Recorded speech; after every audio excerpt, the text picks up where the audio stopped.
Welcome back, everybody. Hello. Happy Thanksgiving again. Happy Thanksgiving. It's Thanksgiving. Can I Oh. have some turkey? I was gonna Whatever sing the fucking Thanksgiving song like the Adam Sandler one, but I can't remember the lyrics. No, that's okay. I mean, there are two Thanksgiving songs, and neither of them are acceptable.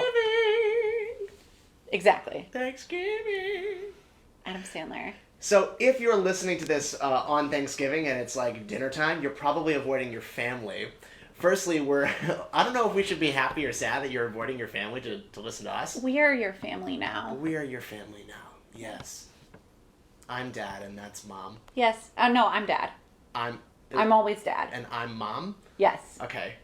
I can't be like uncle? No. Okay. I'm dad. We could just be dads. I'm a father. Anyways. We want to talk. dads. Our second course this evening is our second course today is family. Of course, the second pillar of Thanksgiving is family, and we thought that we'd talk about some of the great families in the NFL. And you, Kata, have done a little bit of research on the NFL's quote unquote first families. Yeah. So I mean, I'm just gonna let you take control of this. Yeah, no, I mean, I'm a bit of a history nut. I just think it's really fun to, in the sense of like not necessarily even like stats or any of that, but just nice histories.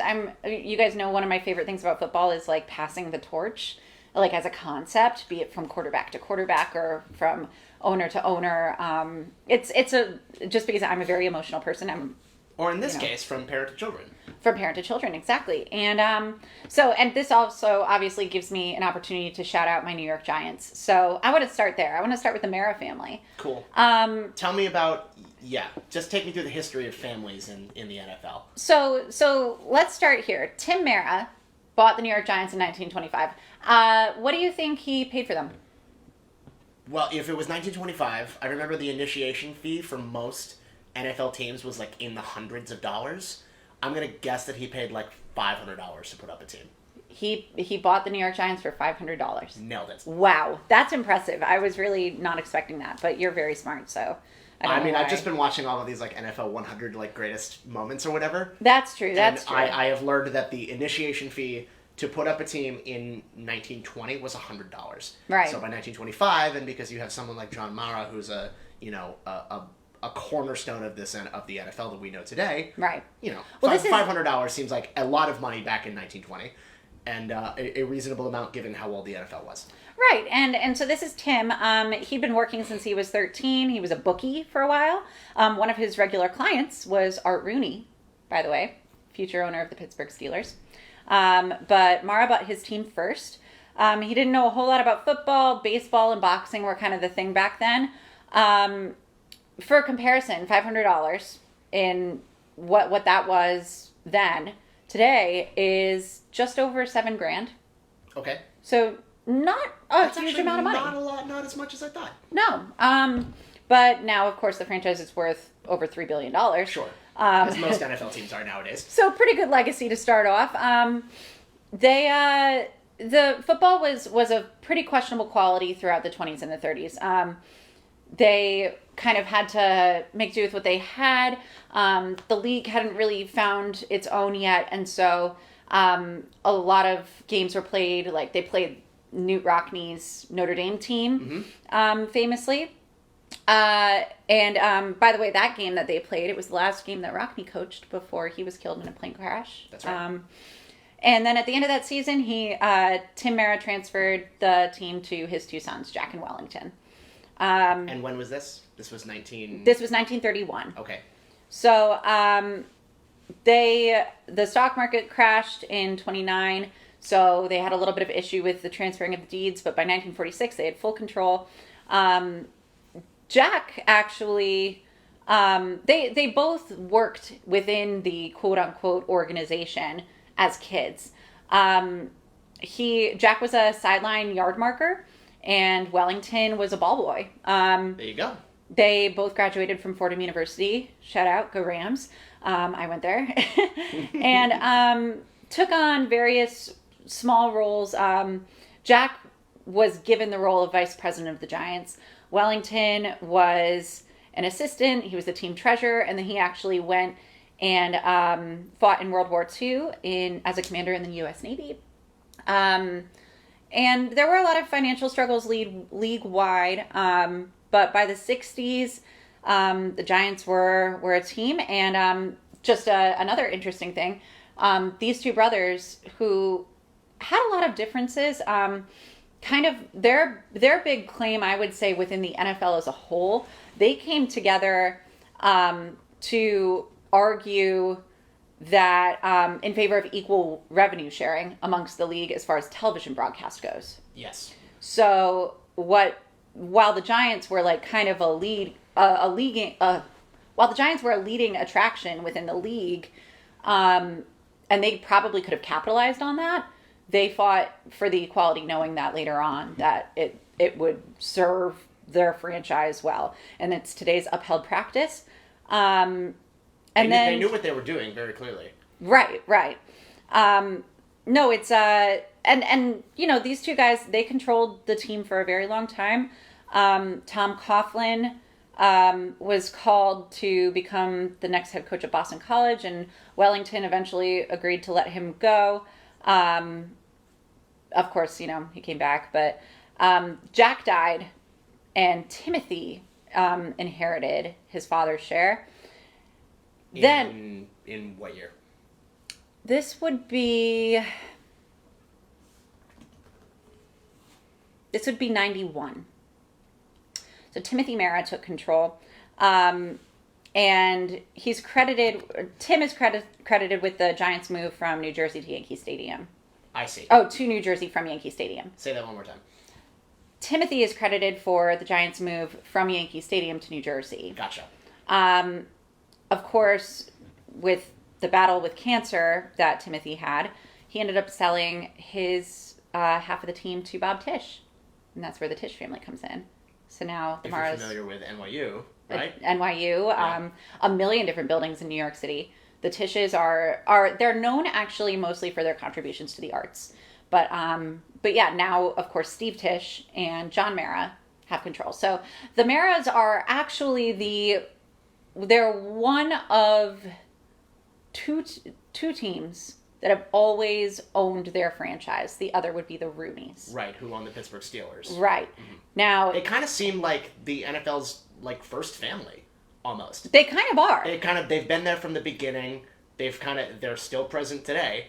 I can think of the Rooneys and then the other group, like the Hallises, you know, because like Virginia Hallis, right, is George's oldest daughter, and she's still kicking it. She owns the team at 90-something years old. And she's at every game. She's doing her thing. Her away. But here's the thing, though. I argue that the Maras are the first family because it's not just the Maras. It is the Maras and the Rooneys. Now, here's where it gets really weird. So, Wellington's fourth son, Chris Mara, married Kathleen Rooney. Whoa. The granddaughter of Art Rooney. Crossover episode. Did you know this? No. Okay. This is crazy. So okay, wait, go ahead. So they got married in 1981. As a result, Kathleen Rooney actually has more Super Bowl rings than any other person on the planet, living or dead. She has 6 from the Steelers and 4 from the Giants. That's crazy. Right? Wow. So they have 4 children. Okay. 2 of them, you know. Do I? Kate Mara and Rooney Mara. That's crazy pants. Right? Yeah. Yeah. Wait, isn't that really... Oh, wait, Rooney Mara. LOL. right. So her actual name, Rooney Mara's real name is Patricia yes. Rooney. Uh-huh. And she took Rooney as her first Patricia. name and Rooney Mara. That is fantastic. You didn't know this? I knew that, like, Rooney Mara and Kate Mara were... related. Part of the Mara family. Right. I just didn't know that we had a Mara and Rooney relationship. They are actually... That resulted in these two wonderful actresses. They are equally related to the Giants and the Steelers. What? That is bonkers. I know, right? So, and it's funny. I mean, like... I love both of their bodies of work, and now I love both of them even more. Well, and they've done sports stuff. They've done We Are Marshall, the winning season, Entourage. Entourage, Kate Mara was in Entourage, and she played a sports fan girl thing. I didn't know that. Yeah, so, and it's funny because also then you factor in the Tisches. They're not of Tisch descent, but they share football in Hollywood with that side of the first family football. That is crazy. It's pretty funny. Wow, right? my mind is blown. That's awesome. I know. It's really fun. And actually, all right, and let's get really weird here. Okay. So John Mara has 5 children. Okay. John Mara, current owner of New York Giants. Current co-owner of the New York Giants. Right. Has 5 children. He has 4 daughters and 1 son. Okay. His son, John Mara Jr., Uh-huh. is a theater producer. Okay. No interest in football. Has 0. He goes, now here's the thing. He calls himself the New York Giants' biggest fan. He goes to as many games as possible that don't, conflict with like matinees that he has to be at. He's a jack of all trades. He's known for like, he'll paint sets or he'll be a child wrangler. He'll do it all. His big I just dream, looked him up. He looks like he would choose theater over football. Oh, yeah, Absolutely. yeah. I mean, he's a fan, but he has no interest in taking over the franchise. He says, you know what, at this point, I've got 4 sisters. One of them can take it, or there are so many kids already in the family, grandkids who would probably be interested in taking it. He doesn't feel any obligation as the man of the family. His dream, of course, is to produce a work with his cousins, Rooney and Kate. Of course. If I can just take you real quick through his body of work. Sure. Here I have his resume up here. So the first 2 plays that he produced on Broadway were Lombardi and Magic Bird. Sure. So, 2 sports plays. Right. But he's also produced things like Glass Menagerie. The revival of Annie. Yeah. The revival of Hello Dolly with Bette Midler. Yep. I mean, he has his own production. His partnership is with Benjamin Simpson. He also produced A Doll's House Part 2. So, pretty cool. Yeah, a wide body of work, but he wants to do something with his cousins. So here's an idea. In 2015, Anne Mara, who's Wellington's widow, the, I guess, second generation of Mara Giants owners, she passed away. Unfortunately, she had complications. She slipped on some ice and she fell and she passed away. Sure. She was known for a sense of humor, has a legacy that the Giants have always referred to her as the first lady of football. Okay. Which is really, really great. She is very outspoken in favor of her team, or was, and has a very, very fierce legacy, only rivaled, I would say, by the Hallis McCaskey family of the Chicago Bears. She's also, interesting fact, the reason why the Giants bench faces the sunny side of the field. Most stadiums don't have the home team on the sunny side. Her husband came home really sick one day, and she was like, nope, not going to happen. Like, I can't have you getting sick. You need more sunlight. You need warmth. We're moving the bench to the other side of the field. Because that was the remedy for sickness back in the day. I mean, just like, nope, not ibuprofen, sunlight. That's it. Look, because we're all plants. It was her idea. But she's got a really cool legacy. And how about this? How would this be? A play produced by John Jr. about his grandmother, starring one of his cousins. That is, yeah, I'd see it. That's pretty cool, right? I'd see it. I'd audition for it. All that stuff. I picture something like that's amazing. I saw that play Bronx Bombers a few years ago at Circle in the Square. Not great, but a very interesting legacy play if you're a sports fan, and I picture something like that.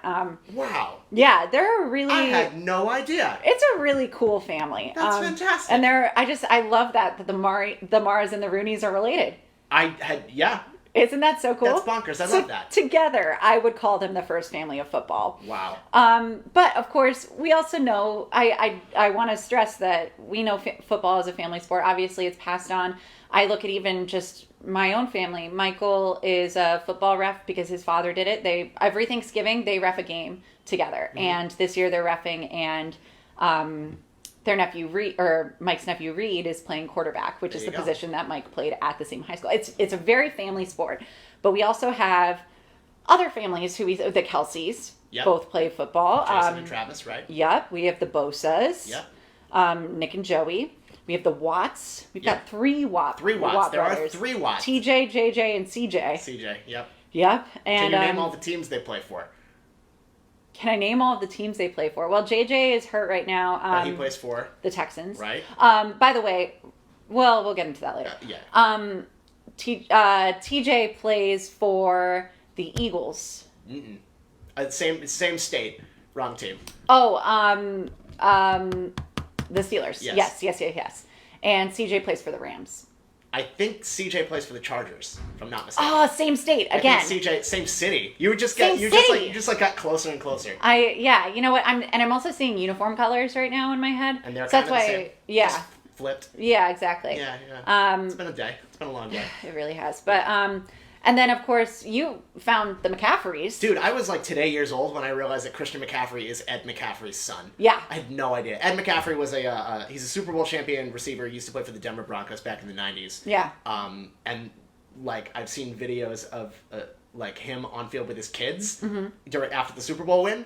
That's Christian. Right. Like that's Christian as like, a 10-year-old. Right. And a now child. He's a child and now he's, gonna win. He's like one of the best football players in the league right now. I've got a bonus one for you too. Okay.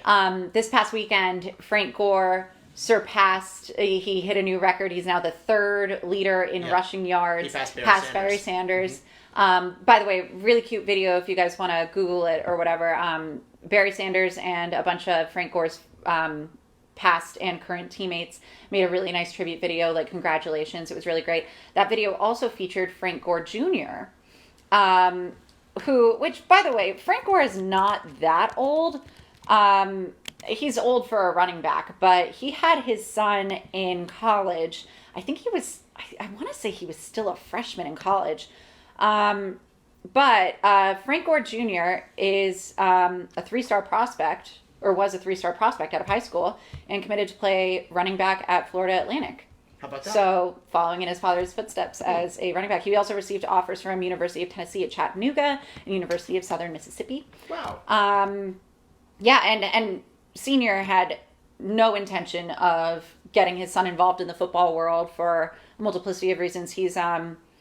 But there was a great quote: "Whatever he wants to do, he's going to do it. Not because I played ball. He has to play ball." Me seeing him when he was a little kid playing outside with his bigger cousins, I knew he was going to play football. But if he doesn't want to play, as long as he gets his grades and does something positive with his life, I'm okay with it. There you go. And that's how it should be, really. Agreed. I mean, because there is kind of this weird unspoken bond with fathers and sons regarding football. And not just football, sports in general. Sports in general, yeah. I mean, it is a passing the torch thing, but it's almost like an expectation. Right, as Yeah. opposed to like a desire, Yeah. or it's something that's kind of preceded in these kids. Another name that came to mind really quickly was Torrey Hunter, who baseball player. Okay. Plays for the Minnesota Twins. Sure. His son, Torrey Hunter Jr., played football at Notre Dame. And I was like, okay, where's Torrey Hunter Jr. playing now? He chose baseball. Wow. And I said, yeah, I didn't know this until today. But it makes sense. Yeah. So you're passing the torch, sports-wise. You don't really see much of that. Yeah, yeah. Like transitioning from one sport to another. Sure, Yeah. sure. I mean, you also, look at some of the great quarterbacks in the league. A lot of them were dual sports. A lot of them. Yeah. Obviously, we know Kyler Murray had to make a decision last year. Sure. But there are a lot of these really, really smart quarterbacks that we're seeing, young quarterbacks, played baseball. But it is, back to the point, I mean, it is a family thing. And it's so fun to get the family all riled up to go tailgate and support, like, not just your player, but your team. And that's one of the most fun things I think about Thanksgiving, too, is just kind of a reminder. And during the games, one of my other favorite things, if we're going to go back into this whole thing, is seeing, like they'll point out the families, and they'll do thank you to the service members, and they'll, they have a lot of really nice stories on Thanksgiving. And yeah, it's true. It's not... They have a fun way of doing that, I suppose. Right. You don't just watch... I mean, you watch for the game, but you watch for all the little stuff, too. Right. The little jazz. Exactly. It's fun. Man, football's great. Football's so good, guys! So is family. Family's nice. Yeah. Yeah. It's good. That was so great. That was a great history lesson. Thank you for that. Yeah. Truly. I not to plug, but I'll post this in the group later. Over the summer during dead season in July, I wrote an article. It was framed around Dan Jenkins, another leader in football. His daughter, Sally, is actually also a sports writer now. But he, in addition to being a beat writer and a columnist, wrote a series of novels. One of them was called Semi-Tough, and it kind of imagines the Giants... It imagines a fictionalized version of the Giants in which they happen to be owned by a corporation, which is kind of interesting. Ooh, fascinating. And not like the Packers, the fans own them, Yeah. like an actual corporation. But framing around that, I was kind of trying to imagine what the Giants' legacy would be without the Maras, and I couldn't. And so I kind of did write a little history piece. If you guys want to look it up, I'll post the link later. Very good. But yeah. Nice. One last word on sports. That was nice. That was really great. Yes. Let's take a quick break. Let's do that. Yeah, detox from all the family and the fields and things like that. Yeah. When we come back from our break, we have a slew of games we need to talk about. Yes. Because Thanksgiving is the best football holiday of the year. Woo! So sit tight, have some pie. We'll be back in a little bit. We'll talk about some football. Sounds good.